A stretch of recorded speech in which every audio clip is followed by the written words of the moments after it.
Hello दोस्तों BSc ने अपने क्वार्टर 3 के रिजल्ट डिस्क्लोज कर दिए हैं। कंपनी की तरफ से कोई भी डिविडेंड या बोनस इशू नहीं हुआ। चलो देखते हैं सबसे पहले ऑपरेशन के थ्रू रेवेन्यू क्या निकल कर आता है, जो कि पिछले क्वार्टर में था 1068 करोड़, पिछले साल था 768 करोड़, अब हुआ है 1244 crore. Year on year basis पर देखा जाए तो वहां पर लगभग 60% की तेजी है।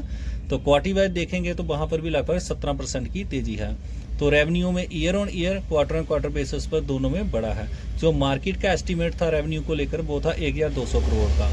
तो मार्केट के एस्टीमेट से इनलाइन ही रेवेन्यू देखने को मिल रहा है। फिर चेक कर लेते हैं खर्चे क्या निकल कर आते हैं, जो कि पिछले क्वार्टर में था 409 करोड़, पिछले साल था 363 करोड़, अब हुआ है 511 करोड़। तो खर्चे भी ठीक हैं, कंट्रोल में हैं। फिर चेक कर लेते हैं नेट प्रॉफिट क्या निकल कर आता है, जो कि पिछले क्वार्टर में था 557 करोड़, पिछले साल था 217 करोड़, अब हुआ है 596 करोड़।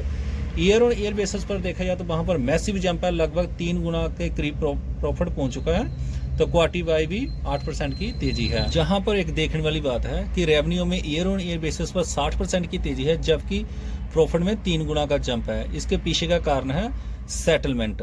तो कंपनी को पिछले साल सेटलमेंट के थ्रू कुछ लॉस हुआ था, उसकी वजह से प्रॉफिट में पिछले साल डिप देखने को मिल रही थी। तो जो मार्केट का एस्टीमेट है प्रॉफिट को लेकर वो है 600 करोड़ का। तो मार्केट के एस्टीमेट के करीब करीब ही प्रॉफिट देखने को मिल रहा है। यदि हम ऑपरेटिंग प्रॉफिट चेक करते हैं तो वहां पर पिछले क्वार्टर में था 729 करोड़, पिछले साल था 465 करोड़, अब हुआ है 822 करोड़।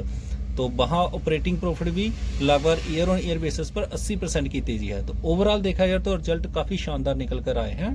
फाइनली चेक कर लेते हैं ईपीएस, जो कि पिछले क्वार्टर में था 13.50, पिछले साल था 5.30, अब हुआ है 14.61। आई होप आपको वीडियो इन्फॉर्मेटिव लगी है, तो इस चैनल को लाइक और सब्सक्राइब जरूर कर लें।